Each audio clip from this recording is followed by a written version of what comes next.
Congresswoman Lauren Boebert is courting more controversy. The Colorado Republican tweeted this picture last night showing her 4 boys holding semi-automatic guns. And you can see the image of her and her kids standing with varying levels of interest in what they're doing with long guns. A child has just killed other children in a mass murder in the United States of America, and this is what Republican lawmakers are posting on social media. Now, House Democrats were already calling for Boebert to be disciplined for her repeated Islamophobic comments about Congresswoman Ilhan Omar. I look to my left, and there she is, Ilhan Omar. Oops. And I said, well, she doesn't have a backpack, we should be fine.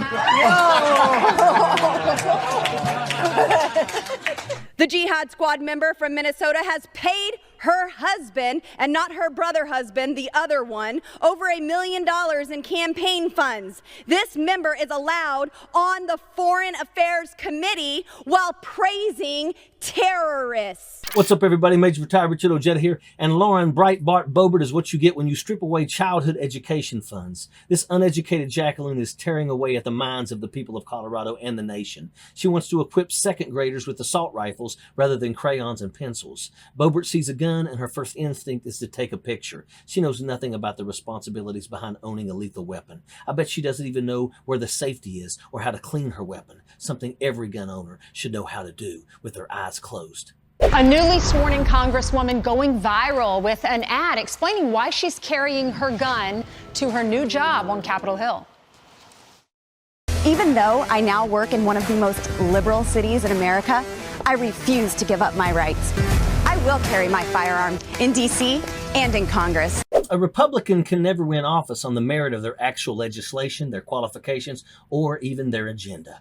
Instead, what they do is scare the bejesus out of their voters and lie to them into voting for them. As Democrats, we have no intention of taking away the Second Amendment. I myself am a gun owner. But if you ever saw me hand over an assault rifle to a child so that I can take a picture, you should call social services. Guns are for protection and hunting, not nursery pictures. The common theme in Colorado with all of these tragedies that we see is defenseless victims. A law didn't protect them. They needed a way to physically protect themselves. And in America, we see more deaths by hands, fists, feet, even hammers. And, are we going to start legislating that away? Are we going to be like these other countries who even ban knives? I mean, if hammers are the cause of more deaths than firearms, then maybe we need to start having background checks on hammers. I mean, look out, Black & Decker. Yeah. So for the record, firearms accounted for more than 10,000 deaths in the U.S. in 2019. Hands, feet, and fists, 600. Blunt objects like hammers, 397. But that's what the Republican Party is. Every crime organization must have a front. Its facade to make it appear like a legal, honest institution. The Republican Party's front is nothing more than a pasteboard mask, an obvious sham for the ages, and people like Breitbart Boebert make that even all the plainer for the world to see. If you want to flip fire and safety concerns towards a topic of mental health, then that's fine, let's talk about it. But when your party is opposed to health care and has never even once come with a single proposal on how to implement mental health care to combat gun violence, this talking point carries little weight.